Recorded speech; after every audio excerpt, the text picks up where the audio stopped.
यमुनानगर के आदर्श नगर में गली की जमीन पर कब्जा कर दुकान और मकान बनाने पर लोगों को नगर निगम ने दिया नोटिस। निशानदेही करने मौके पर पहुंचे अधिकारी। बता दें, यमुनानगर में नगर निगम की जमीन पर अवैध कब्जा करने की शिकायत पर आज तीसरी बार नगर निगम व रेवेन्यू विभाग के अधिकारी आदर्श नगर में निशानदेही के लिए पहुंचे तो मौके पर काफ़ी संख्या में लोग इकट्ठा हो गए। उन्होंने अधिकारियों की कार्यप्रणाली पर जमकर सवाल उठाए। इस दौरान अधिकारियों के साथ करीब 1 घंटे तक लोगों की तीखी बहस होती नजर आई।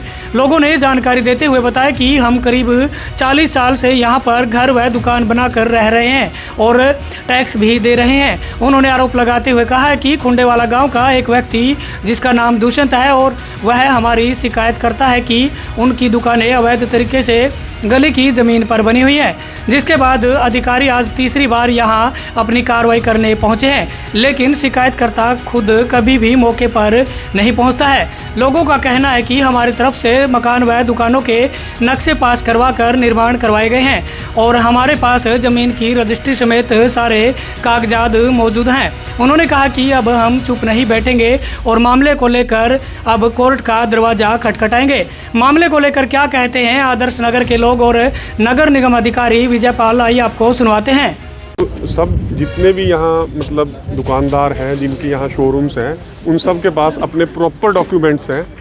सिर्फ एक नगर निगम को किसी ने कंप्लेंट की है कि यहाँ पे 40 साल पहले रास्ता ज़्यादा था और आज कम है। अब वो नगर निगम उसकी निशानदेही करना चाहता है। 40 साल पहले मेरी रजिस्ट्री में सब कुछ कागज पूरे हैं, मेरा नक्शा भी पास है। नगर निगम ने उस दिन मेरे को नक्शा पास किया था तो मेरे को सारे उन्होंने डिमार्केशन करके प्रॉपर लाइन बताई थी। आज कह रहे हैं कि जी 4 फुट एनक्रोचमेंट ज़्यादा है। तो अब मैं सोचता हूँ कि नगर निगम ने उस दिन बात सही कही थी कि आज सही कह रहे हैं, मुझे पता नहीं लग रहा। मैं नगर निगम के अधिकारियों से पूछना चाहता हूँ, ये किसी ऐसे कंप्लेनेंट के बारे में बताते हैं जिसको जो यहाँ पर एग्जिस्ट ही नहीं कर रहा, जो यहाँ इस मार्केट के अंदर है ही नहीं। ये हरासमेंट क्यों हो रहा है? हरासमेंट तो इसका तो अब हमारे पास कोई जवाब है नहीं कि किस लिए कर रहे हैं। सरकारी है, सरकार है, किसी के साथ कुछ भी कर सकती है। तो अगर कुछ कार्रवाई होती है तो आप करने देंगे? मैं तो कोर्ट में केस करूँगा जी। किस किस को पार्टी बनाने जा रहे हैं? पार्टी तो सबसे पहले जिन्होंने हमारे अगेंस्ट एक्शन लिया उन्हीं को ही बनाया जाएगा, जाहिर सी बात है।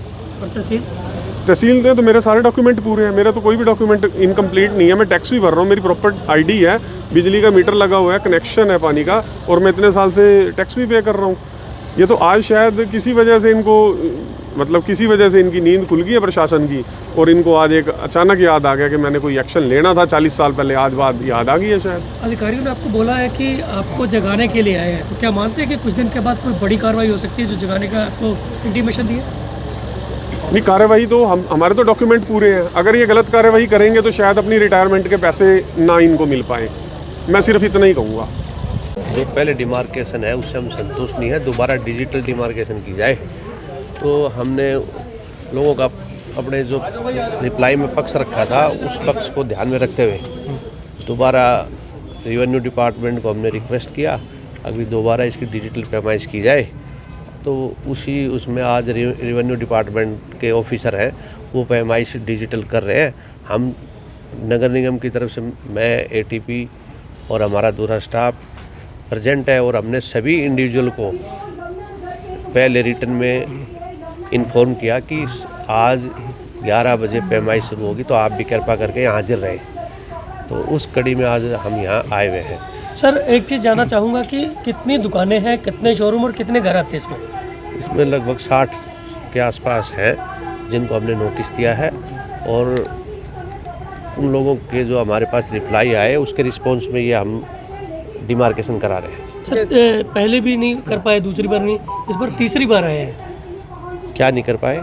जो आप यहाँ पर निशानदेही करने आए थे? नहीं, निशानदेही पहले हुई थी, बट एप्लीकेंट ने अपने रिप्लाई में ये कहा जी हम उस समय हमें इन्फॉर्म नहीं किया गया, जब पैमाइश की गई हम यहाँ प्रेजेंस नहीं थे, तो हमारी एब्सेंस में पैमाइश हुई थी। तो हमने उस चीज़ को ध्यान में रखते दोबारा पैमाइश करा रहे हैं, और सभी को हमने इंडिविजुअली इन्फॉर्म किया नोटिस देके, ताकि प्रत्येक एप्लीकेंट को की प्रेजेंस में पैमाइश हो सके। लोग तो आपकी कार्रवाई का विरोध कर रहे हैं सर। मेरी क्या कार्रवाई है? ये तो नगर निगम की क्या कार्रवाई? सर, तहसीलदार पर गंभीर आरोप लगाए हैं कि उन्होंने रजिस्ट्री की। वो उस पर मैं कोई कमेंट्स नहीं कर सकता, ये आप तहसीलदार से बात करें।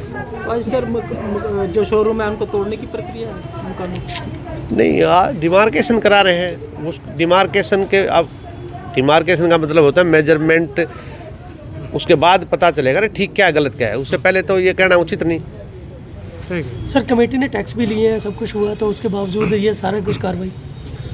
टैक्स अगर कोई पोजीशन में है तो टैक्स तो लिया जाएगा, यदि वो पोजीशन हट जाएगी तो टैक्स कहाँ लेते हैं, ये तो अनऑथराइज में टैक्स लेते हैं हम। सर, नक्शा पास होने के बावजूद टैक्स? वो अगर है तो वो अपने रिप्लाई में मैंने कहा सभी एप्लीकेंट से, यदि आप अपने शो कोर्स देने का मतलब यही होता है, एक due course of law opportunity देना एप्लीकेंट को, हमने प्रॉपर अपॉर्चुनिटी दी है। यदि कोई ऐसा है तो अपने रिप्लाई में सब चीज़ें लिखे, all will examine and after examine take necessary action as per due course of law, don't worry. हो रही है अभी या होनी है? नहीं, होने लग रही है, अभी तो डिजिटल है ना, वो रेवेन्यू डिपार्टमेंट के अफसर अपनी जो मशीन है उसमें फीडिंग कर रहे हैं, वो एक प्रोसेस है। ये लोग कह रहे हैं कि फीडिंग हमारे सामने हो यहाँ पे एरिया के, इतने लोगों में आप वो उसमें तो क्या है, वो पैमाइश के सामने होगी सबके, वो तो एक प्रोसेस है, आप भी समझते हो। फिर वो उनसे पूछो, वो रेवेन्यू डिपार्टमेंट के ऑफिसर बताएंगे। I am a simple here as a presence as a party